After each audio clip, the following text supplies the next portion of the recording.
Let's give Terry one more round of applause. Thank you so much, Terry.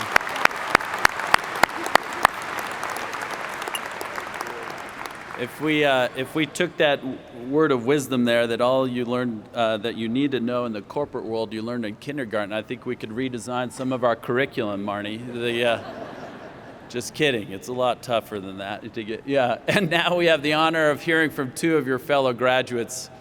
I'm delighted to introduce Jadyn Smith, Master of Business Administration from here in Utah. And then we'll hear from Sean Fernando, our also Master of Business Administration from Massachusetts. Please join me in welcoming to the lectern Jadyn.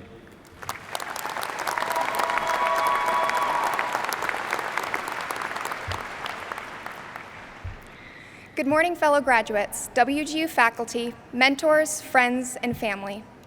I am incredibly honored and proud to be here with you today in commemoration of this incredible accomplishment. Today is a day to celebrate each of you and the countless hours of work, sacrifices, and dedication leading to this moment. I would like to first take a minute and recognize a few key individuals, without whose support we wouldn't be here today. To our course instructors and program mentors, thank you for always encouraging and enabling our success in our respective degree programs and equipping us with the tools we needed to succeed. You truly are the embodiment of WGU's mission to change lives for the better by creating pathway to opportunity. To our families, friends, and in my case, especially my incredible husband, thank you for your constant support, encouragement, affirmation, and care as we embarked on one of the most challenging and rewarding journeys of our lives.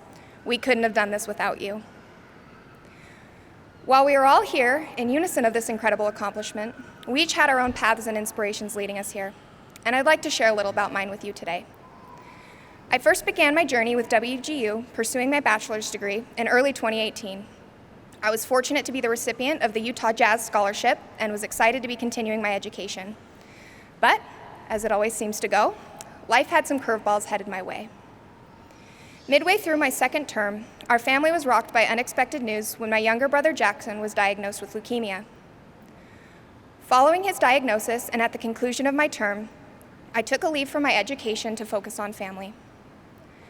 After a hard and courageous battle, the combinations of chemo, cancer, and time took their toll, and Jackson passed into a peaceful sleep on September 9th, 2019.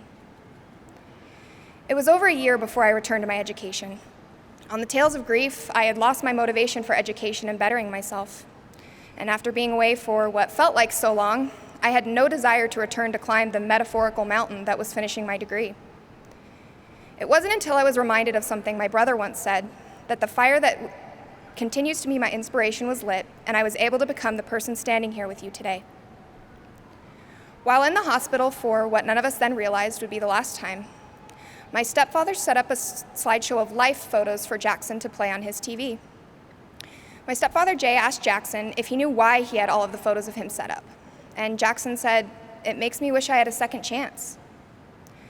Jay then asked him what he would do differently with a second chance, and Jackson immediately responded with 3 things.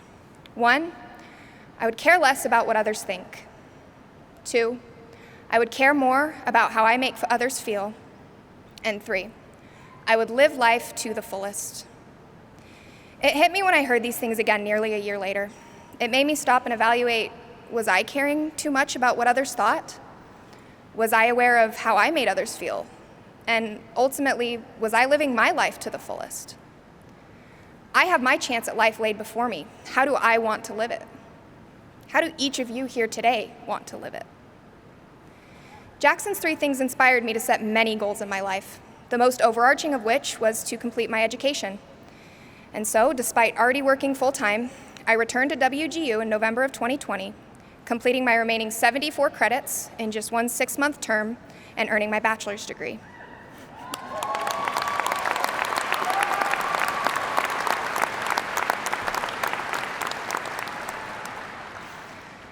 The fire that had been lit in me continued to burn, and I once again returned to WGU in December 2021, completing my MBA program in, again, just 6 months, and subsequently attaining my new position at the fastest growing financial institution in America.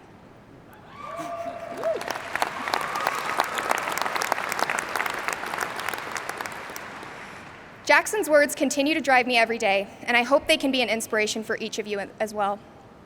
Everyone sitting in this room has undoubtedly been plagued by the doubt or disbelief of others at some point in their life. Some of you may even have faced this when pursuing the degree that earned you your seat at this commencement. Look what you've accomplished despite what others may have thought. Look where you are and the trajectory that this accomplishment has set you on. Will you let yourself be deterred by the voices around you, or would you care less about what others think, as Jackson would, and continue to make your own way in this world? It has been a long road for each of us to this moment. There have been times for most where we have had those in positions of power look down on us and make us feel lesser than. The degrees we have all obtained have the potential to open endless doors. Many here now today are now or will be in positions of power and influence as we move on in our careers and lives. I invite you to care more about how you make others feel every day. You can be the leader and example you may have wished you had. You can be the difference in the lives of those around you. Finally, I hope each one of you live life to the fullest. You have taken a monumental step towards this goal by accomplishing what you have today. While every one of us may have our own interpretation of what it means to live our life to the fullest, I hope you reach for it every single day. We are at the forefront of an incredible new chapter of our lives, and only we can decide how we want to live it. I invite each of you to find inspiration in Jackson's words, as I do every day, and I implore you to leave here today caring less about what others think, caring more about how you make others feel, and with a drive to live your life to the fullest. Thank you, and congratulations.